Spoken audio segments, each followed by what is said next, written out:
You know? Oh, That is hell. yeah, Marty. Oh, and he was talking on his face. Oh, yeah, you gotta see. Yeah, your name was bounced around last night a little bit. Uh-oh. That's usually not a good thing. It was a good thing.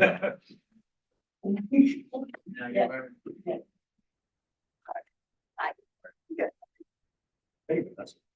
Gee.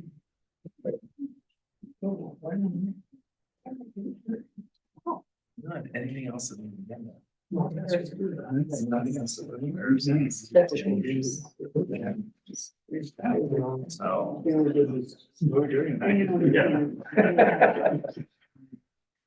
Getting rocks thrown at us. Or maybe it's too. Yeah. Unless you want to. You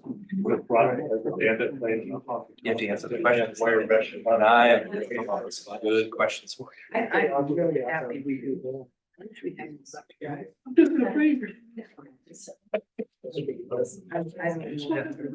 Yeah. As you can see, I haven't watched that show. You showed it to me. Someone else did.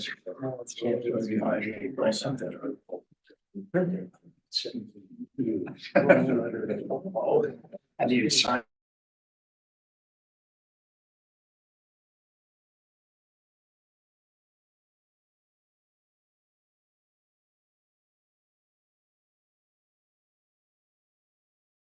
Everybody, why don't we get this meeting called to order?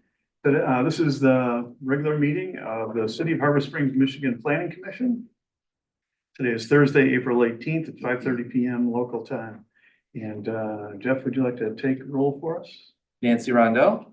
Barry Lustgarten. Here. Mark Bidet. Here. Bill Mulder. Here. Tony Johnson. Here. Bob Thoma. Here. Emily Badubay. Here. Vanessa Warren. Here. Rick Tarczynski. Here. We have a full board. We have a forum. Great. All right, well, let me tell you what's on the agenda for tonight. First of all, we're going to review the minutes from the last meeting where we reviewed the minutes from the previous meetings. And then we're going to have new and old business, and here is what's on the agenda. It's a discussion of, beginning discussion on a possible signage ordinance. Second is assessor's report. Third is zoning administrator's report. And Jeff is both of those things. And he's going to give us an update on quantities and activities from last year in those two areas. And that's it. So next thing is for public comment and correspondence. Is there anybody in the audience who would like to give us any helpful hints? Do the minutes first. The minutes first, pardon me. Let's do the minutes first.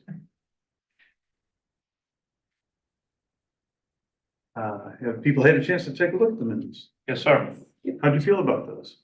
I think they're an accurate representation and I would make a motion to approve. We have a motion to approve. I'll second it. We have a second. Any discussion? No? All in favor, say aye. Aye. Opposed? Minutes are approved. Okay, now let's get back.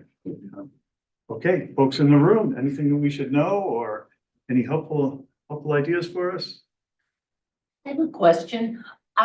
Kathleen Sarah, and I attended the last meeting, I think it was. Anyway, my question is, what is the ultimate purpose of the planning commission? What is it that you guys are trying to achieve? All right, we could, should we, folks, want to engage on this one? Yeah, the planning commission is supposed to be forward-looking. We're supposed to be anticipating the needs of the residents of Harbor Springs. And the main document that we manage is the zoning code. And city council manages a bunch of other things, but zoning, we're kind of first stop on regarding the zoning code. And we work under some pretty strict regulations set by the state. And for instance, we were the first group to tackle the question on short-term rentals, which was a big issue in the community. We worked that through for almost a year and then handed it over to city council. And so we're supposed to consider health, safety, and the physical environment of the city. And I can add on to that, state, as Bill mentioned, the state statute sets a few purposes for the planning commission. One is to review and recommend and adopt zoning ordinances. The second is to update the master plan. A third is to review site plan submissions and other submissions from the public when they want to do some development on their property. And another one is to review the capital improvements plan and any capital projects the city is working on. So those are all part of the state's mandated and authorized requirements for the planning commission. John Michelangelo, you're the expert though, so I'll let you. No, I think you did a good summary. That's pretty much the key things of the state statute. There are, as Bill mentioned, our city council often goes to the planning commission when they want ordinances that aren't necessarily regulated by the zoning code, but they might be in the city code. They want sometimes the planning commission to review those first. So oftentimes the city council will have the planning commission review certain ordinances first, and then council will decide them based on a planning commission recommendation. Thank you. Thanks for asking. Is anybody on Zoom? Do they have a comment for us? Doesn't look like it. Okay, let's move over to signage. And John, would you like to set this up for us? Sure. Jeff had asked me to prepare a memo on how to approach the revisions to the sign code. And as I started getting into it, I said it'd just be easier for me just to write the sign code, because I'll spend more time trying to articulate differences. So the first thing that I did, under the current zoning ordinance, under each of the articles, the last article talks about signage. So each zoning district in the city has a paragraph on what type of signs are allowed, what their square footage is, and some conditions. So the first thing I did is I put a table together that just says sign regulations by the current zoning districts in terms of the signs that are allowed in the city, and they're pretty standard. You have your freestanding sign, your wall signs, nameplates, projecting signs like you see downtown, and then your electrical. You do allow electric message boards, and the only one that I can think of offhand is the one at the school over on the corner of Lake and State Street. So then what I did was, and let me back up. When we started down the path of revising the zoning ordinance, we decided to move the sign provisions out of the zoning code and put them in a police power ordinance, which would go into the city code, because it's easier to enforce signage that way than it is through the zoning ordinance. So that's why we have a standalone zoning, or a standalone sign ordinance. And then I went through and put the kind of like the basic text together in terms of the conditions relative to all signage. But the one thing that I wanted to go over with the group is the new format. Instead of having signs listed under each zoning district, I'm recommending that we have the sign ordinance would have, each type of major sign would have its own page. So for example, we have in the packet that I gave you, you have like freestanding signs. I've got a picture of a current freestanding sign that you can find in the city, a definition, what the regulations are, and then underneath that is a table that says, okay, freestanding signs are allowed in these 4 districts. And this is what their maximum square footage area is, their height, how many you can have on a parcel, what their limitations are, and is a permit required. So each sign has its own page, has an example, has a regulation, and then has the applicable districts based on the new proposed code. My observation going through town, taking pictures of the various signs, that I think the sign ordinance that you have is very tight. So the signs that you have, I think, are some really, really nice signage examples in this community. So I did not recommend any changes in terms of square footage of the signs or the numbers. they're staying the same. I just reorganized them to put them under the different categories. And it's easier to follow And that it's way. easier to follow that way, and I didn't wanna make any changes because, you know, after going through doing a walking tour of the town and taking some photos, I thought, man, the sign ordinance does work here. The signs are smaller, they're very well done, I got some really great photos of nameplates and projecting signs, especially downtown. And then we've got the applicable regulations that go along with it. I think we're at a point, I think at this point, I think the draft should move on over to the zoning committee and let the zoning committee kind of go through it and take a more detailed look at it and see if they want to make any changes. But actually, I was pretty comfortable with where you have the signage. Under some of the text that's in the proposed ordinance, there's some language in there that conforms to some of the new sign regulations that were a spinoff of the Supreme Court ruling about 5 or 6 years ago. I think it's called Reed versus Gilbert, which you can't regulate signs by content anymore. You can only regulate them by size.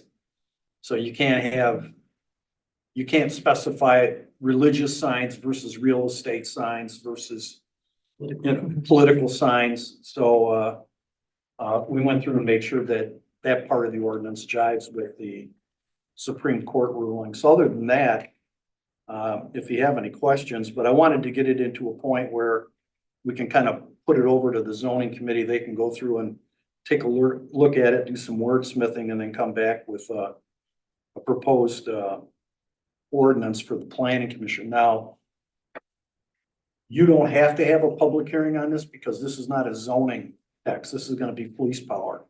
But I think you need to review it and then maybe make a recommendation to the city council relative to its eventual adoption.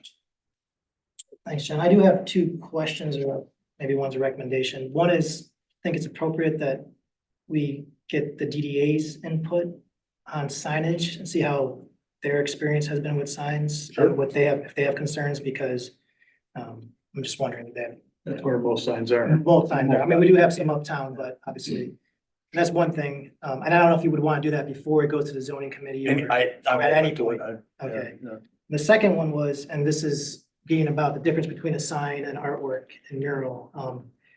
With obviously the Irish Boat Shop case, when we went to the zoning board of appeals to determine whether or not that was a sign versus artwork.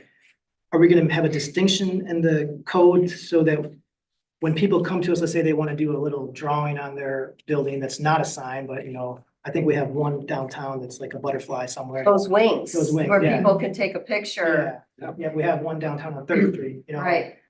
So what permissions, if any, or approvals does someone need to get some sort of artwork, like what Irish Boat Shop has? Well, artwork is really not in a sign ordinance, but we Okay. can take a look at it, but in some communities, the artwork has to be approved. People can't just put something up on their building. If it's an artwork and it's a mural, it's gotta go through some city review to make sure that it's, that you're signing off on not necessarily on the design, but on the content. So, And do some communities have like a committee to do that? Or yeah, usually, they do, yeah. Like an art, They have like an art committee that takes a look at it. Just curious, what planning commission members' thoughts are on that. I know it might be early, but We could have that be, or suggest a review decision by the administrative committee. Would that I work? could do that, yeah. That way it's more than just one person looking at it. Yep. I have just a question. If this won't be in the zoning code, Right. it'll be in the city code. So then why does a zoning administrator oversee it, or do they not? well, I guess it depends on where you want the art. If it's not, Well, even the signage. oh, Oh, the If- zoning administrator is involved in reviewing things that are not in the zone. Okay, yes, I just, like when I lot was reading it, splits. I wasn't sure how that worked. And is there a place here that discusses, like temporary signs, political signs Yeah. and that? It's in here. It's, okay, I'll reread it again. Go through. Well, wait, again, about political signs, you can't, You can't, You can't say specific, no. those are the temporary. temporary. So they're just under the temporary sign. like when a contractor puts a sign up or a land, okay, okay. Thank you. But yeah, I think, Victor, you could take this right now and give it to the DDA and say, take a look at it, or you have any issues on signage? Because yeah, you're right, most of the signs are downtown in the community. And I know, and I think, I've heard just a couple questions about this through COVID, and then I have post-COVID was about, the freestanding signs, like in the sidewalk, whether do they cause clutter, or are they still? Yeah, they're in here too. They're a So- special sign. there. Sandwich board. Yeah, to see if those are still things that, Your ordinance, the ordinance refers to them as pedestrian level signs. Yeah. They're the triangular boards that are outside. In fact, there was one out there for Yeah. Rocking Horse Toy Company had one out. I took a picture of it. It's in here. I think most businesses find them helpful, but I still think it'd be good to have their input. Yes.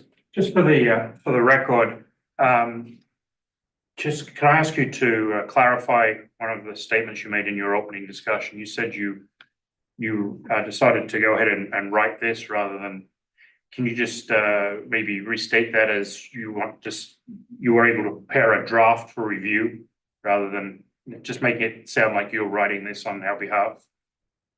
Like you didn't write something new. No, I No, just I- tried I- reorganizing. So you compile this as a draft for review is what I'm saying? Yes, I did. Okay, just so it was clear that you haven't written this. Yeah, and. No. As a document that you're asking us to. No, I started writing the memo and I thought, why write the memo? I could just as soon reorganize what we've got for review by the planning commission. Oh, thank you. Yeah. Well, and the charts are very helpful, Yeah, and they follow suit with what else we're looking into, so I think they're much easier to read. The layout is nice. Having it also be its own separate document, I think will make it much easier for me when talking with new business owners downtown.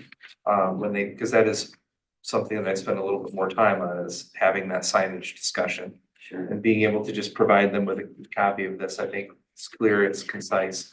It really points out exactly what can be done and how it can be done. And the different types of signs that are okay. Right. That's, I like the It's- picture. It's the same information that's in the existing zoning code, but in the existing zoning code, this same information that fits on 5 or 6 pages is spread over, 30 different pages in that. So it's much more concise and easy to use, I think, certainly. Jeff, I have a question. Are there any, you've been here, 9 years, about any particular sign issues or trends that you've noticed? Since you've been here? Issues or trends, I think, even prior to COVID, the sandwich board signs on sidewalks were something that were starting to creep in a little bit more. Previously, we kind of had a hard set of, we didn't want to see them. Around the time of COVID, we started being more open to a lot of businesses using portions of the sidewalk. Mhm. We came up with that 6-foot clear path for pedestrian use to make sure that it was still usable by pedestrians, but allowing businesses to do a little bit more out on the sidewalk is something that was clear. One other thing that isn't addressed in here that I think we should look at as a potential new thing is we're seeing more second floor properties downtown being used for some level of commercial use, like the loft. And we really don't have any allowance in the zoning code for signages for those second floor businesses. Right now, they have to kind of share that signage with the downstairs business. So if we want to adjust the code in any way to take into consideration that, for some type of extra allowance, if there's some upstairs business. So I have some notes and I've made some various notes on this for the committee discussion, for some potential changes, updates, or things that I think would work well within the business. Or also another thing that we don't really take into consideration are buildings that are on a corner where they front on 2 streets and they maybe potentially have a business on either street. And some type of allowance for extra signage for a situation like that, because it's very limiting for, there's some situations where the code doesn't work very well and is overly limiting for some businesses. And I think there can be some updates to that language to take into consideration some of those situations a little better. So. That. Great. I think that's a really good start. Why don't we get some input from folks in the room and on Zoom on this? Does that sound all right, folks? Anybody have any thoughts on signage? Yes, Karen. Hi, Karen Hockfield in Birchwood. So I read through all of the sign ordinances and I was thinking that the night sky protections haven't been really addressed in Harbor Springs. And so what this means is if the Irish Boat Shop sign stays on all night long, what does that do to the homes across the street or looking down on the bluff? Does that glare of the lighting change the view of the bobbing of the boats out in the harbor? And so I would like to suggest that we maybe have some sort of a sign ordinance where some of the signs have an hourly turn off for nighttime, you know, for the animals and for the bugs and the insects. And that we look at the night sky ordinances as being part of maybe a direction that we could look in. Thank you. Yeah, thought of that. That's something that I might also could be addressed at any lighting ordinances we have for the city council, if that's something, because we have had questions about downcast lights and on our pole and stuff, so it's been brought up before. Yeah, I had not thought of that in context of signage. Thank you, Karen. Any other thoughts or anything that's on signs? Okay, so the recommendation is to have the zoning subcommittee take a deep dive on this. And does that sound good to everybody? Yeah, maybe go to DDA first. Well, it can go simultaneously probably, right? Okay, yeah. Well, You know, so the DA will meet once and then in May or whenever they put it on their agenda and they'll kick it back to the planning commission, give their recommendations. And we probably ought to refresh the zoning subcommittee and make sure we've got the right members on there, people who like to participate in that. And then this group ought to confirm the membership on that subcommittee. So who would like to work on signage ordinance? I'll do signs. Bob, Vanessa, Vanessa, We could have up to 4. and the chair has to be on it. chair has to be on? Yeah. Okay, I guess I'll be on. And we could have one more if anybody's interested. Oh, he does. Rick, okay, so the proposal is for zoning subcommittee to be reformulated with Vanessa, Bill, Rick, and Bob. Why don't we get concurrence on that? All in favor of that membership, please say aye. Aye. All opposed, say nay. Okay, we have concurrence on that. Anything else on Vanessa, Bill, Bob, Rick. Anything else on signage? All right, why don't we close that out, and move on to our next item, and that's which report is first, Joe? Well, that's a good question. Assessor report? Let's do it. So I presented these reports to city council at their Monday meeting. I thought that specifically the zoning administrator report should come to you guys as well. And I figured let's throw in the assessor report as well for discussion, because I think the two, for the purposes of what we've been doing lately, kind of go hand in hand together. The assessor's report, the idea of this is just to keep the community and the people on boards and commissions appraised of what direction we're heading in, just some of the standard things that we do throughout the city for assessing purposes. A little bit of quick background. The county does a 2-year study where they analyze and compare the assessed values versus the sale price of properties. Through that, they come up with kind of an average ratio to give us an indication of how much we are required to increase values each year. We're required to be at 50% of value. That study showed that we were actually at 39%. That's probably the lowest ratio that it's certainly the lowest ratio I've had here. And I think it's maybe the lowest ratio that I've ever seen in my working years doing assessing.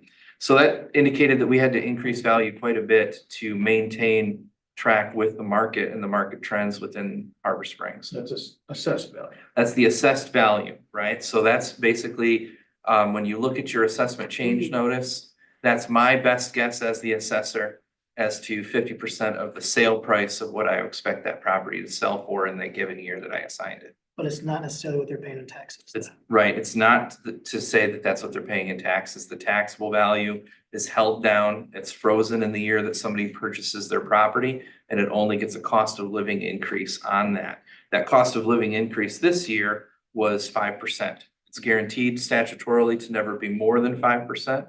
And the last 2 years have been the first years in my work as assessing that we've actually hit that statutory limit of being at that. And that's set by the state, right? It is, right. The state has, you can go onto the state of Michigan website and they have links to the federal inflation rate calculation stuff, and they pull some various informations there and use for calculating out what they're gonna use for that. We average between 30 to 35% of the properties in Harbor Springs being properties that have a principal residence exemption. That's a little bit lower than I think the standard throughout the state of Michigan, but as a resort town, it seems to be pretty typical. This year is right again at 32%, right kind of in the middle of that. Not much of a change there. So from that, every year, we kind of derive the fact that only a third of our homes are occupied by year-round residents and 2/3 are seasonal residents approximately. Is that number increasing? No, it's held pretty standard for the 9 years that I've been here. It fluctuates a percentage or two in either direction. But I would say within 2% of 32 to 33% is where we've been this whole time. Yeah. And I think that with a resort community like we are with the number of second homes we have, this seems to be pretty standard. There are some properties that have a partial percentage, like a duplex. If someone lives in one half and rents the other half out, they would only get the percentage for the portion of the property that they occupy. This same thing can be said for, we have some commercial properties where let's say that they have the commercial business below and then they have an apartment above. They could get it for a portion of the property in a situation like that as well. So next, median sale price. So the graph is a little interesting here. It shows a decline in the median sale price. We had been increasing this over the last few years. Last year, we kind of hit a high of about 650,000 for our median sale price. And this year that dropped back down to 300,000. I don't think that just looking at the median sale price is really telling the whole picture. One thing that I want to caveat on here is I do not, or have not in the past, extracted out vacant land sales from this median. And in past years, there were very few of them. And in the last year or so, there's been a dramatic uptick in the number of vacant land sales. With the sheer number of sales of properties, not the sheer number, with the volume of the sale prices themselves of homes, it's becoming more and more appealing to build a home as opposed to buying something already built. We've also had a dramatic decrease in the number of homes that have sold. Where average, we range around 50 to 60 sales per year. We only had 26 sales in 2023. So we've had a decrease in the number of homes available for sale, an increase in the price of them. So we're seeing a large increase in vacant land being sold for people to then build a home on. And with those added vacant sales, I think it's inadvertently affecting what I've put down here for my median sale price. So what Jeff explained at the council meeting was that this median sales price is per property, not for home. So Correct. that's just Yeah. clarification.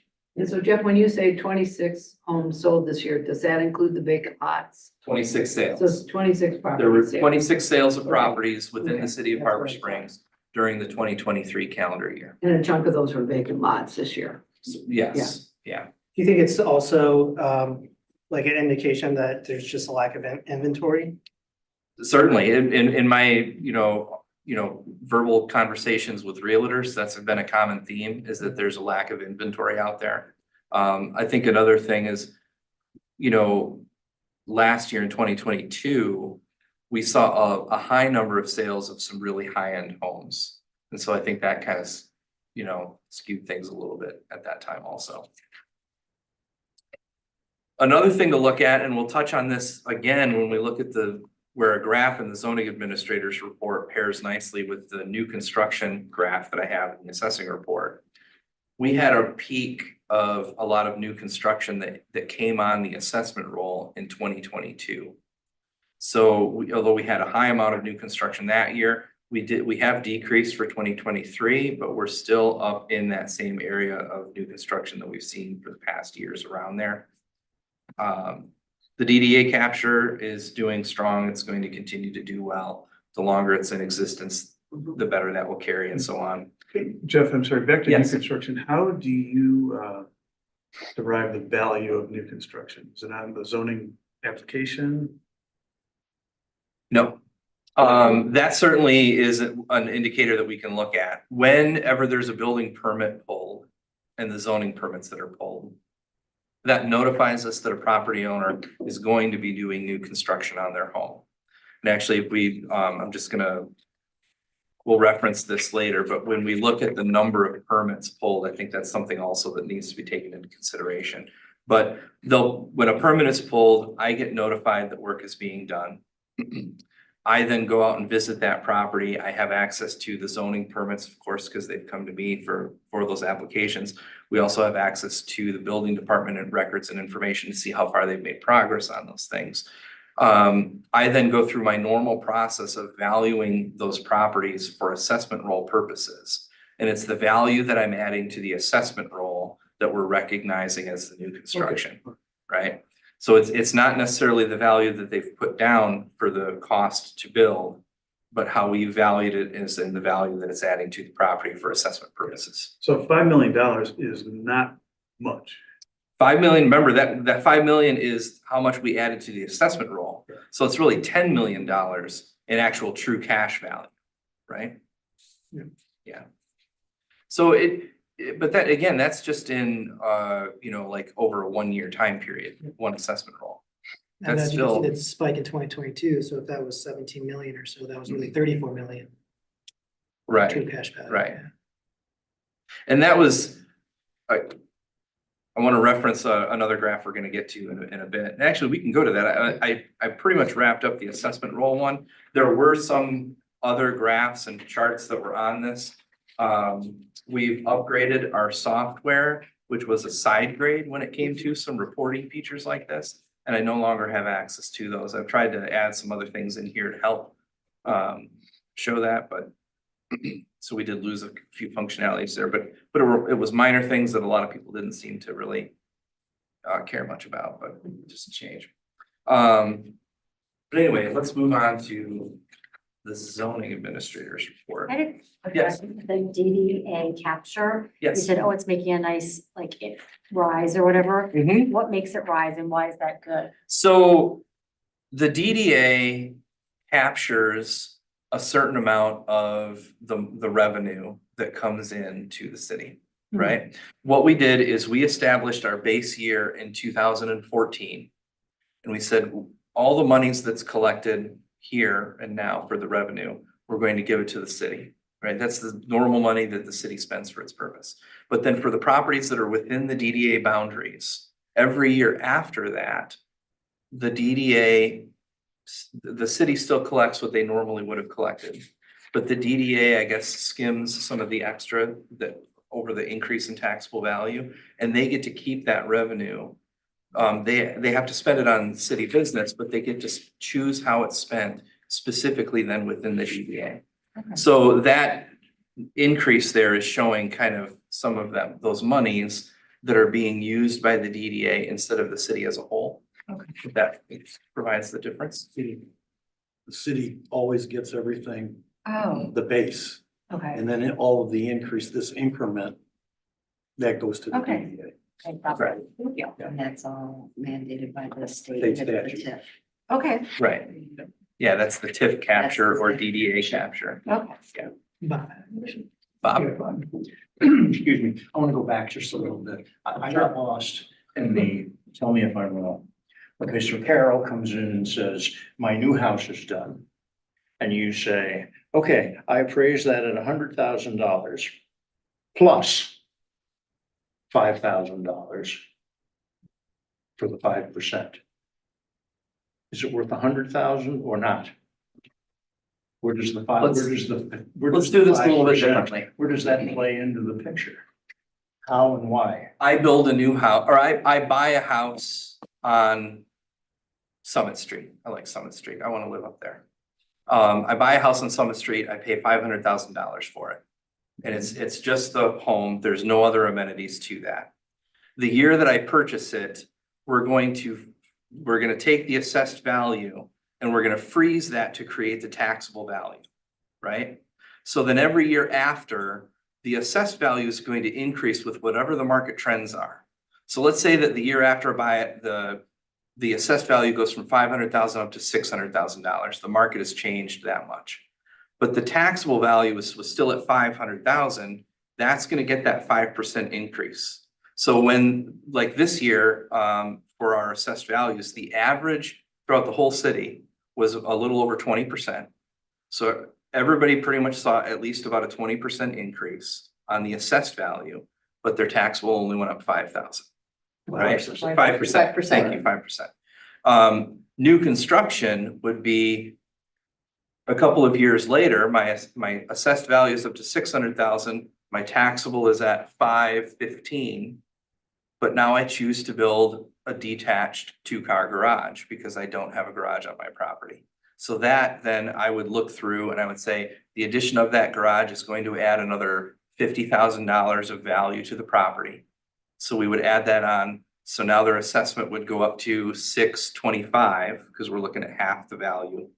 And then we're going to add that same 25 on to the assess that would come up to, Okay. let's say 540. I misunderstood. It sounded to me like what I said. Okay, it's worth 100,000 plus 5%, but the 5 comes later. Yes. Okay, thank you. 5% the state's inflation. Right. How do you come up with the initial dollar amount for new construction? Like how's that determined? So what we do, the state of Michigan has a manual. They adopted it in 2013, so it's a little bit out of date right now. But what they did is they looked at pricing for what it costs to build a new home. They went to a whole bunch of different resources and they said, here's a 1-story, 3-bedroom home. What would the cost to build this be? And the state then in doing that came up with this manual and came up with rates. So I can look to that manual and say a 2-story home with 3 bedrooms and baths and a basement and all these features, the price to build that home is going to be $200 per square foot or $300 per square foot. And they have ways for me to adjust that for all the different amenities that could be in that home. However, the limitation is, one, that manual is now 10 years old, 12 years old. So one, it can't adjust for the change in value over time. They will come out with a new manual that will be updated. They usually do that about 10 years. So we're about due for them to start that process. The other thing is that manual is just set for a base rate for the whole state of Michigan to use. So we have to take that rate and we have to localize it to our market. So what I do is I'll take, all of the homes or all the properties that sell, and we'll look at that and we'll say, here's the value that the manual came up with. And it came up with $200,000 for the value of this home. But then we can compare it to a sale price and it sold for $240,000. So we know that it's 20% too low. And we can do that and look at several other homes that have sold and compare what that manual comes up with for a price to what it actually sold for. And if the average is saying in this neighborhood of, let's say, Summit Street, the manual is always 20% low, then what I can do is I can say, here's another property that didn't sell. And I can apply that same logic in how I value that home, but add 20% to it based on these other sales. And that should get me to its current market value. Does that help? Makes sense. So Jeff, I have a couple questions. Yeah. When does the assessment go up when the permits are pulled, or does it go up once the construction is complete?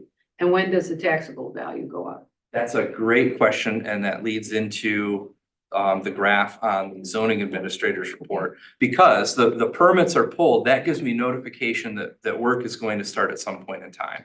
And when we have these reports, so what I'd really like to point out specifically, and Victor's pulled it up on the screen here, we can see we had a high back in 2020 we had a little over 40 permits pulled. And we've had a decrease in permits being pulled each year down to 2023 where we didn't have very many. But then we've had a high number pulled again for 2024.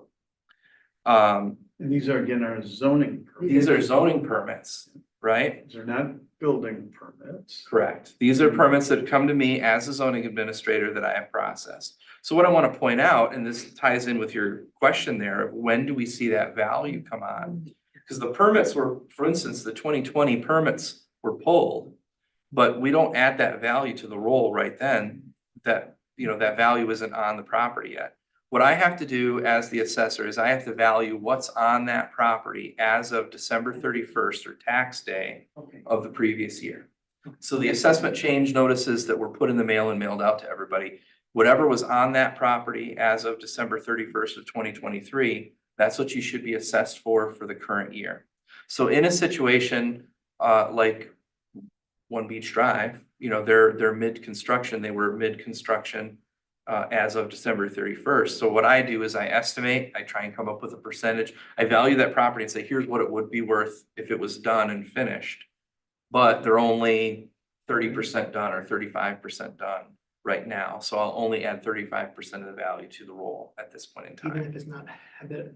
Even if it's not habitable, whatever value of that property is there and in place at that time, whether they have their building or their occupancy permit or not, it's there and it's an amenity to that property. So that's the assessment roll. That's the assessment roll. Okay. So there could be situations where a permit was pulled in 2020, but let's say work wasn't started until the fall and they were only 20% or 30% complete at the end of the year. And then the next year they finished their project. Then at the end of that next year, you would actually see the value coming on and being added to the roll. So when you look at the zoning permit graph, that top green line is showing us a high of permits pulled in 2020. But then when we look at the new construction, we can see in 2020, there was some new construction, but we really saw it in 2022, 2 years after those permits were pulled, where we're really seeing all that value coming onto the roll, right? So 2023, we really didn't see very many permits pulled. And that shows that we really didn't have a lot of new construction being added to the roll. But if you look at the permits that we've issued during the course of 2023, ending in 2024, we're back up to like 46 permits, which is a real high number again. So I would imagine in 2024, 2025 is when we're going to see those permits making their way and being added onto the assessment roll and seeing that new construction coming on with revenues being collected. Plus, in that number Mhm. are a variety of different kinds of things. So this is not all new homes. This Could you be could rebuild porches. your front porch. You could, It could be. it's some pretty mundane, you could get siding, redo your siding, right? Well, let's back up. So a lot of those are certainly things that you have to pull building permits for. Okay. But not For. zoning, it's Right, things but not that are zoning. So there's two things that I think need to be kept in context here. If you're pulling building permits to replace something that already exists with your property, like if you have a porch and you're tearing off the old porch and replacing it, but keeping it the same size, if you're pulling off siding and putting siding back on, that's all items that the state of Michigan considers maintenance in nature. And we do not, it may affect your assessment, the value of what you would sell your property for, but it certainly will not affect what you pay property taxes on. In the state of, that was something that I believe was Mathau Gas did a number of years ago to protect property owners, I think in the 70s, so that doing issues of maintenance and things like that wouldn't negatively affect your property taxes, right? If you're adding something new to your property that wasn't currently there, like if you didn't have a garage and you've pulled a permit to add a garage, that new garage will be added onto your assessment roll as new construction, and it will be also added onto the taxable value. How about for an accessory building, like a shed, is that a zoning permit? If you're adding any. For zoning purposes, any new structure that you place on your property, you need to come and talk to the zoning administrator to make sure that it's going to meet zoning. So yes, And the other thing we've learned is that, we've given special land use approval to a number of different projects that never got built. And so Jeff issues a zoning permit, it's in his count, and it never actually Right. gets built. That can happen, certainly. I don't think that that happens too frequently. We issue a zoning permit, or when we take action for special land use, they have 1 year to get their permits pulled and start construction. If they fail to do so, then the permissions that we've given, whether it's the planning commission itself or me administratively, those permissions lapse. And if they then want to do their project, they would have to come back to us and reapply for that permit. We do in some instances provide options where if they know that they're not going to meet that time frame, they can come back to the planning commission and ask for an extension for 1 year. And we did have a few of those in and around COVID. COVID, yeah, So couldn't get contractors out.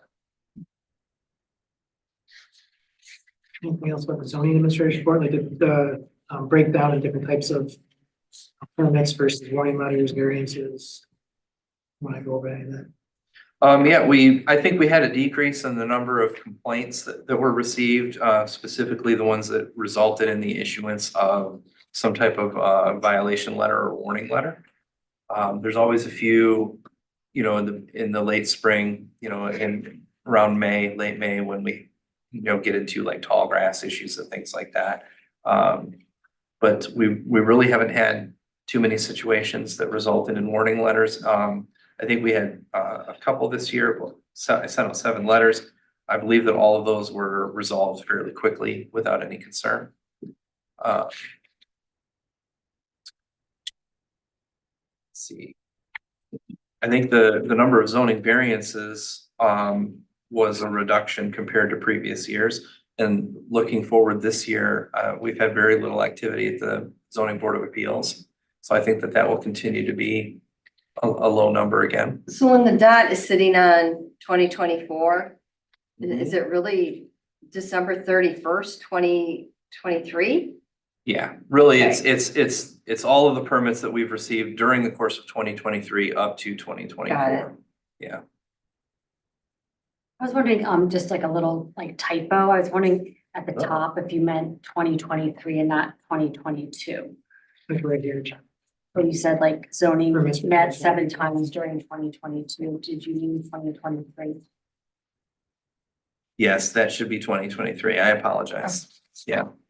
I tried to catch all those as I was going through. I basically used last year's as a template. Yeah. And then I can just update this information Yeah, as we that's go what, yeah, through. so easy. The other question would be, is there any material on here that you don't care to see again, that you think is a waste of time? Or is there material that you would like to see that isn't present? Any other factoids or information that I could include for next year? I think it's a good report. I've seen it twice. I think it's a good report. I try and keep it simple, 2 to 3 pages. I don't want to throw too much at you to bog you down, but I still want to give you some information that shows us, you know, what's going on, what I've been up to over the course of the year. So, And you this know, is different than the planning. We have to do an annual, John, Michelangelo, if you want to correct me if I'm wrong, but annual planning, You have to do an annual plan. an annual plan report too. can I just add planning to Yeah, this? he could add planning to it. Right, but I just want to make sure though that there is. And change the date. But for state law, we have to do a planning report. But I also think the planning report, though, my opinion, probably should include our review of the capital improvements projects when we go through that process, because that happens in the fall of every year. And I think it's important to note that the planning commission has a role in reviewing capital improvement projects. I think the intent of putting this together was to Was to meet be- that requirement. So if there's some information like that that I Yeah. can add to this to have it be more complete, certainly. And I think for the future, that would be a good one. Annual title, Planning. planning and zoning, annual report. Because this is what this is. That's really the intent. Yeah. This needs to be called that. Yeah. I'll get that updated. Because you have all. Yeah. John, anything you No, think that I I could thought add it's to pretty it? good. I like it. I would just have one also, this is very picky, planning commission meetings, you have normal meetings versus special meetings, I think just be regular meetings. 'cause Regular they're all meetings. normal. Normal. Well, are they?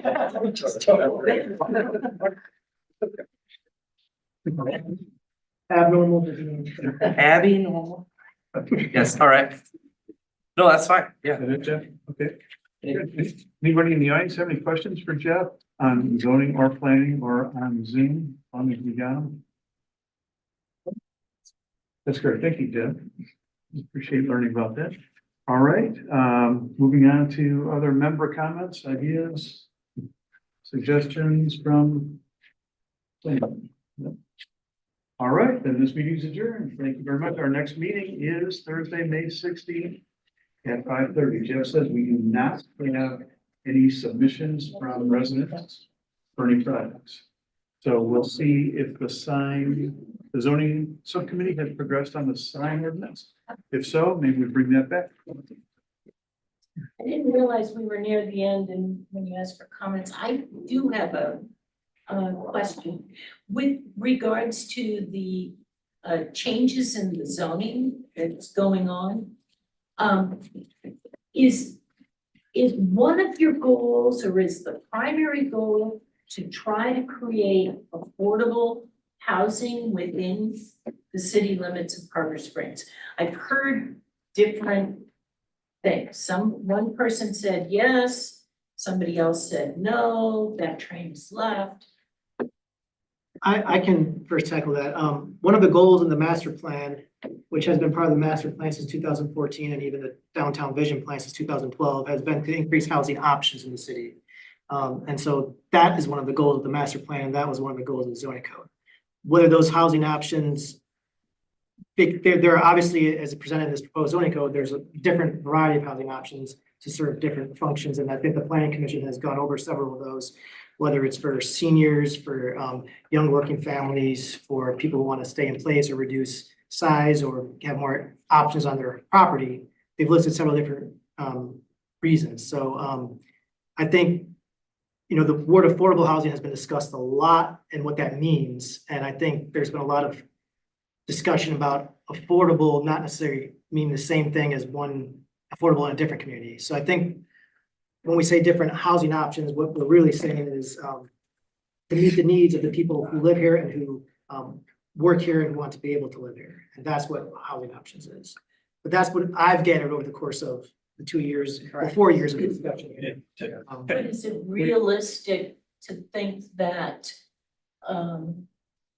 young families, you mentioned young families, are really gonna be able to afford anything No, in the city? no. Thank you. But The market will take care of it. And, you know, just to clarify the issue, Yeah, the definition of affordability is established by the Department of Housing and Urban Development. And their definition of affordability is 80% to 120% of the median income of the community. So if the median income of this community is $50,000 or $60,000 or even $80,000, that means affordability, a family affordability would be 80% of 60,000 or 120% of 60,000. So if you take that income and then take a look at what the value of housing is in the community, folks making that gross income a year, no way will be able to afford a $400,000 or $500,000 home. So there's a misconception about affordability. Statistically, no, it's not gonna happen. Okay? But so there, you're not working towards trying to The- make that happen, the realizing it the market is so high in Yeah. terms of construction price, it's almost out of reach Yeah. of people that aren't even within the affordability range anymore. So, That's why our focus has been on just giving property owners a couple more options that they could Options. use. Yeah. To meet the needs of their household. And it's also to simplify what we have in place right now. Well, I realize, and that makes a lot of sense. 19 November zoning. Right, yeah. Yeah, sure. let me give you some examples of what's happened in this community. Of 30 firefighters, I'm the last one who lives in town. Our response time for a fire at your house is non-existent. By the time guys come in from 6, 8, 10, 12, 14 miles out of town to get to the fire station, to get to an engine, you're done. Yeah. At Irish Boat, we have 42 employees. I'm the only one who lives in town. Our people drive from Sheboygan, Charlevoix, from some guys commute 50 miles each way to work because there's no place for them to live here. And that's a tumble down. How many officers live in Harbor Springs? Well, Zero. we do have one, One. Dan, Or, he yeah. runs. We have, out of 30 full-time employees, we have 2 that live. Yes, and that's what's happening. And- Where I came from when I was a kid on the East Coast, that town has become unable to govern itself. And now Suffolk County, New York is moving in to take over the city because there are no employees. There's nobody that wants to be in government. It's a resort town that's unable to take care of itself. It's lovely in the summer. In the winter, it's nothing. It's been destroyed. I have one more question. Does the county, Emmett County, work with you, like Harbor Springs, or do they, and Petoskey? Does the county get involved in trying to help with the affordability No, issue? no. Really? So what we do have, the city of Harbor Springs contributes $10,000 annually to a Housing North, housing Nonprofit. director, position for a nonprofit that a couple other municipalities in the area contribute to, along with a couple other nonprofits contribute money to have someone working on housing, affordability and options for, trying to meet the needs of the diverse housing needs of different people there. So we do contribute money for that position to work toward that goal. And that position is working with, nonprofits, different municipalities and other organizations to try to create solutions to meet the needs of the different, diverse population. So I think one of the goals, kind of back to what the question about affordable, affordability is also relative. You have the statistical part and then, it's relative to the individual. So one thing about, creating more housing options is that, it may help someone meet the needs in their particular circumstance of what they need, right? So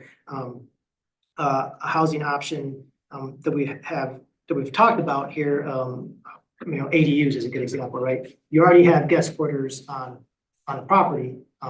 So maybe you need to meet the housing need of someone who wants a family member to live year round as opposed to just be there for 30 days. So that's not housing affordability, but it's meeting the need of a specific category of people. And that's what the housing director position that we have is trying to look at, is to meet the different needs of the population, whether it's in the county, in the townships, or in the city, or elsewhere. Yeah, and then to compound the problem, housing that could be available to a young family is not available because it's being bought with cash for short-term rentals.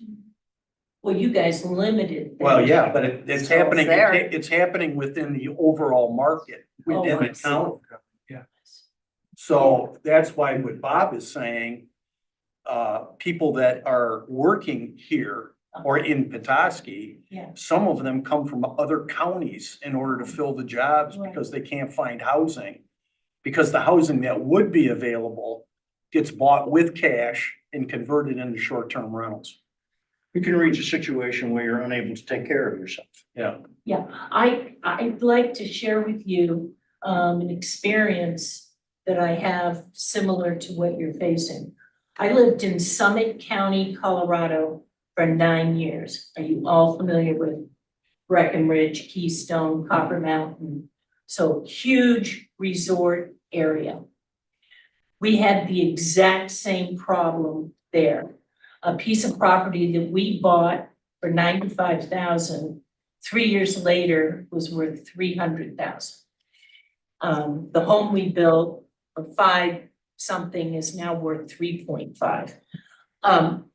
What Summit County did, and something I think I've sensed, Summit County works better together. Breckenridge, Frisco, Dillon, Silverthorne. The county as a whole works as a county as a whole, even though you have the individual towns. I'm not sure Emmett County does that, but anyway, what they did was they knew they needed housing for the school teacher family, let's just say the school teacher family, who were not low income, but they weren't upper middle wealthy people coming in. So what the county did was they set aside property that's near the high school in Summit County. They have one high school. And it's on the way from Frisco to Breckenridge. And they identified that property as being only for full-time employees, residents of Summit County with an income level that wasn't poverty, but it wasn't upper middle class. You know, it was kind of your normal worker bee folks. And they built houses that those people could buy, created a neighborhood. It's a full neighborhood. Those people could buy. And when those people sell, they couldn't sell for market value. They had to again sell within those parameters. And I would like to recommend that Emmett County look at, and I know I'm only talking to the Harbor Springs folks here, but maybe you can carry the message. You do something similar, or maybe here within Harbor Springs, you can acquire, there's land for sale just outside, you know, I drive from here to Birchwood. There's land for sale that's 2 or 3 acres. Maybe that can be bought in the town.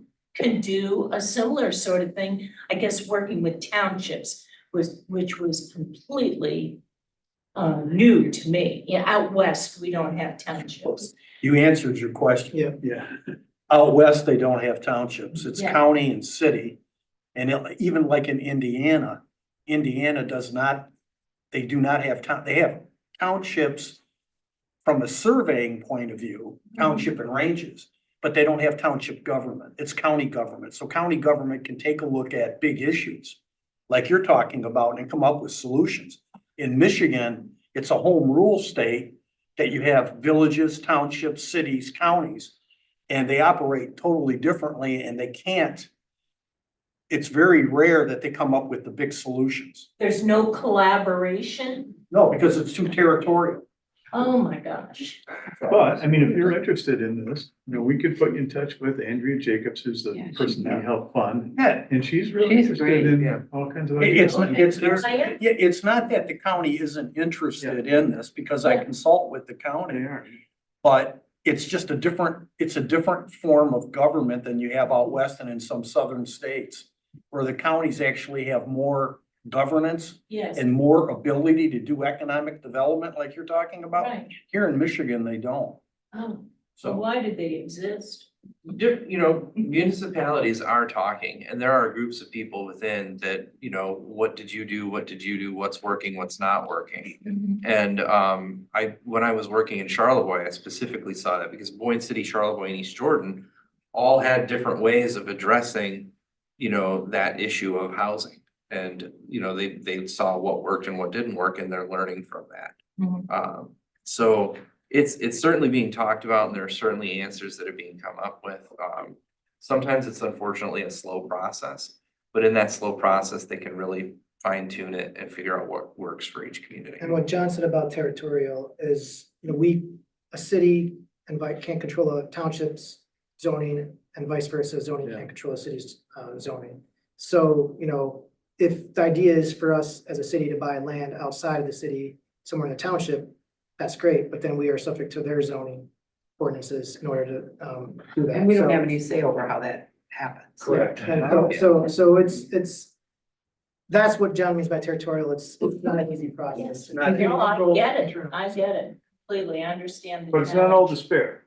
So wrapping this up, there are some really positive things going on in the county. They happen to be in Petoskey and they happen to be in other places. Right, And the lofts at Lumber Square is a fantastic new project for, you know, this kind of middle income right. project. And that is, it's happening. It's like 64 units. There's You're another one. talking off of Pickle Road. No, this is, Downtown. Way by- down. Oh, okay. Michigan Maple Block. And Michigan Maple yeah. Yeah, I just saw Okay. that today. It just came through. They're gonna put 204 Yeah. units at Michigan Maple Block. Yeah, so there's a lot of good stuff 28. going on that help us.